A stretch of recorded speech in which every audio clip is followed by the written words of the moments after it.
한국 작품들의 세계적인 인기는 전염병 기간 동안 잠깐 유행하는 인기일 뿐이다. 분명 시간이 지나면 획일적인 한국 작품에 전 세계인들은 질리게 될 것이고 독특한 매력과 개성 있는 일본 작품을 다시 찾을 수밖에 없을 것이다. 그러니 한국인들은 지금 이 순간을 잠시나마 즐기기를 바란다. K-팝 열풍을 두고 일본인들이 했던 말 중 하나입니다. 댓글 반응처럼 대부분의 일본인들은 한국 작품들의 세계적인 인기를 인정하지 않았습니다. 그저 바람처럼 잠깐 스쳐가는 것일 뿐이라며 이야기했죠. 하지만 일본인들의 예상과는 달리 이제 한국 작품들은 전 세계인들의 주류 문화가 되어버렸고 일본인들 역시 한국 작품 없이는 일상을 보낼 수 없는 수준이 되어버렸습니다. 최근 일본의 넷플릭스 시청 정보를 살펴보면 잘 알 수 있는데요. 물론 현 시점 기준 원피스 실사판 버전과 주술회전이 일본 넷플릭스 인기 프로그램 부분에서 1, 2위를 다투고 있지만 나머지 톱10 차트를 살펴보게 된다면 3위에 지난 9월 8일 공개된 너의 시간 속으로가 일찌감치 랭크됐으며 그 다음은 1위에 랭크되어 있던 마스크걸을 끌어내리며 한때 일본 넷플릭스 TV 프로그램 차트 1위에 랭크되기도 했던 이 연애는 불가항력이 여전히 5위를 기록하며 톱10 차트에 진입해 있습니다. 그리고 마스크걸이 7위에 랭크되어 있죠. 넷플릭스뿐만 아니라 디즈니 플러스에서는 공개 후부터 지금까지 무빙이 상위권 차트에 기록되어 있습니다. 이처럼 한국 드라마는 현재 일본 네티즌들 사이에서 큰 화제가 되고 있으며 심지어 너의 시간 속으로처럼 한국 드라마는 일단 넷플릭스, 디즈니 플러스 등 다양한 OTT 플랫폼에 공개가 되기만 하면 일단 일본 내 상위권 차트를 섭렵하곤 합니다. 심지어 최근에는 일본의 한 학교에서는 한국 아이돌을 양성하기 위한 전문 부서까지 만들었는데요. 2000년 설립된 도쿄 스쿨 오브 뮤직 전문학교는 학생의 전문성 향상과 더불어 취업을 목표로 하는 TCATSM은 창조력과 비즈니스 마인드를 가진 인재 양성을 교육 목표로 하는데 해당 학교에서는 지난 2020년 K-팝 취업을 위한 전문학과를 신설하였습니다. 그리고 해당 학과에는 한국에서 아이돌로 데뷔하기를 희망하는 수많은 일본의 어린 친구들이 전국에서 몰려들고 있다고 합니다. 또한 지난달 27일에는 한국의 한 연예기획사의 연습생 오디션이 있었는데요.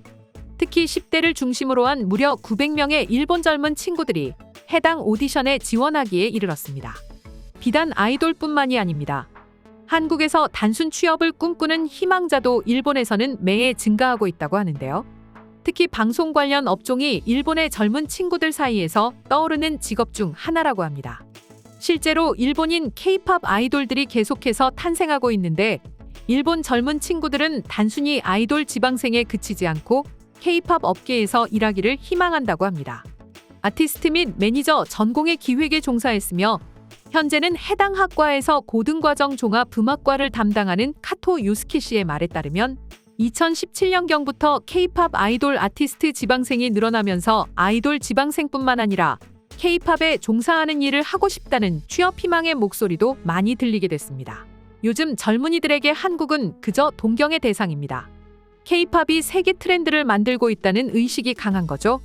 세계화된 K-팝 업계에서 일하는 것의 가치를 찾는 것 같아요. 라면서 일본의 젊은이들 사이에서는 한국의 K-팝과 관련된 업종은 그야말로 미래 그 자체로 평가받고 있는 것 같다고 말하였습니다. 물론 문화산업뿐만이 아닙니다.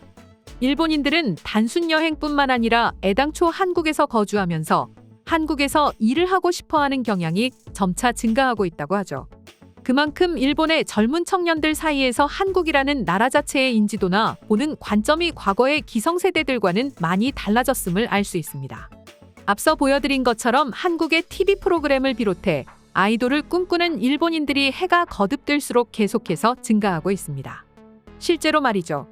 그리고 그 중심에는 한국 문화가 있는데요.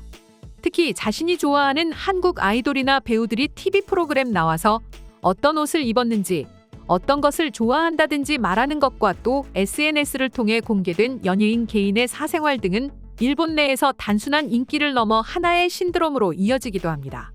특히 한때는 한국의 SNS를 통해서 반짝 유행했던 과일 소주가 최근 일본 내에서 과일 소주 자판기를 비롯해 길거리에서 소주를 마치 음료수처럼 벌컥벌컥 마시는 게 하나의 놀이문화로 자리 잡았으며 또 팬데믹 상황 동안 해외여행을 가지 못해 한국에서는 보복 소비로 호텔과 바캉스를 합친 호캉스 열풍이 불었었죠. 이때 일본인들은 이를 SNS를 통해서 보고는 도한놀이라고 하며 자신들도 똑같이 호캉스를 누비면서 SNS에는 한국 따라하기, 도한놀이 등의 해시태그를 써서 하나의 문화로 즐겼습니다. 아무래도 당시의 네티즌들은 정말 놀랄 수밖에 없었는데요. 아무래도 당시 한국과 일본의 정치적 분위기는 냉랭했기 때문입니다. 하지만 일본의 젊은 친구들은 조금도 아랑곳하지 않고 한국 문화를 있는 그대로 즐겨왔습니다. 때문에 일본의 기성세대들은 도대체 나라 꼴이 어떻게 되어가고 앞으로 나라가 어떻게 되려고 그러는지 일본의 젊은 친구들이 한국을 따라하고 있다. 정말 꼴불견들이다라고 말하면서 도저히 이해하지 못하는 반응을 보여왔습니다. 그러나 이렇게 기성세대들이 다시 바로잡기 위해 노력했지만 일본 내에서는 조금도 변화가 없었고 오히려 이렇게 한국으로의 취업 희망을 원하는 젊은 청년들이 늘어나기 시작했습니다. 그만큼 한국 문화의 영향력이 아시아를 넘어 전 세계적인 비전이 있음을 잘 보여주는 하나의 사례가 아닌가 싶은데요. 그럼 지금부터 이와 관련한 일본인들의 반응 자세히 살펴보도록 하겠습니다. 왜 이렇게 멍청한 사람들이 늘었을까? 이웃나라는 조금도 장래성이 없는데 말이야. 일본의 젊은이들도 이제는 레벨이 떨어진 게 아닌가 심히 의심이 된다. 제대로 교육시켜야겠다는 생각이 들어. 무슨 일이 있어도 후회를 남기지 않았으면 합니다. 성공도 실패도 모두 본인들 몫입니다. K-팝 업계에서는 일본이라는 거대 시장을 공략하고 싶은 마음이 꽤 강할 것입니다. 일본 프로모션을 위해 일본을 이해하고 있는 일본인 스텝은 불가결하겠죠. 앞으로도 이 추세는 계속될 것입니다. 한때는 80% 정도를 일본에서 버는 K-팝 아티스트들이 많았지만 요즘은 50%도 안 되는 것 같아요. 그래도 한국에서는 일본 시장을 염두에 두고 있기 때문에 일본인 멤버 1명 이상씩 넣어 그룹을 짜는 거지. 사실 K-팝은 일본보다 미국이라는 거대 시장에서 성공해버렸습니다. 팝의 본고장이라고도 할 수 있는 미국에서 말입니다. 심지어 영국에서도 큰 성공을 거두고 있어요. 그러니 K-팝이 과거에 비해 일본을 조금 내려놓는 눈치입니다. 한국은 젊고 반응도 매우 뜨거워. 가창력이나 댄스 스킬, 미모까지 솔직하게 칭찬해줍니다. 팔리는 시장도 전 세계이고 말이죠. 지금 일본에는 제대로 된 노래 프로그램이 하나도 없어요. 예전에는 K-팝을 돈벌이 정도로만 생각했지만 이제는 오히려 가까운 나라니까 더 가라고 해주고 싶은 마음입니다. 구글 트렌드에서 K-팝과 J-팝을 비교해봐도 65대 1로 압도적으로 K-팝이 우위에 있습니다. K-팝은 동남아시아와 남미 등을 비롯해 세계 규모에서 지지받고 있습니다. 세계 최고의 음악 차트로 꼽히는 미국 빌보드 핫트랙에서도 K-팝이 순위에 오르는 건 이제 당연할 정도이며 전 세계인에게 파고들고 있습니다. 받아들이고 싶지 않은 사람이 많을 수 있지만 이것이 현실입니다. 저런 나라의 취직이라니. 젊은 애들은 역시 무지하구나. 한국은 거국적으로 돈을 써서 인기를 만들고 있으니까. 취직을 할 거면 좀 더 제대로 생각을 해라. 그럼 반대로 일본인들이 한국 연예계를 좌지우지하면 되지 않아? 이번에는 일본이 가서 장악해 주길 바래. K-팝에 속는 건 일본이 바보라서 그렇다. 정말 한심해. 한국을 욕하는 사람들이 많아졌다는 건 일본 사회 자체가 늙어가고 불황이라는 거야. 남을 헐뜯고 자신을 어떻게든 올리지 않으면 자의식이 유지될 수 없기 때문이지. 자신이 풍족하면 한국을 의식조차 하지 못할 텐데 말이야. 그걸 깨닫지 못한 일본이 가난한 나라가 되는 건 당연하고 젊은 아이들이 다른 나라로 가려는 것도 어쩔 수 없는 선택 아닐까 싶어. 그만해. 관여하지 않는 것이 가장 현명한 판단이야. 이런 소리에서 미안하지만 한국은 일본 이상으로 살기 어렵고 힘든 사회입니다. 도쿄에 살면 실감할 수 있는 게 있어. 고학력, 고수입, 하이커리어는 한국 영화를 좋아하고 한국 친구도 있어.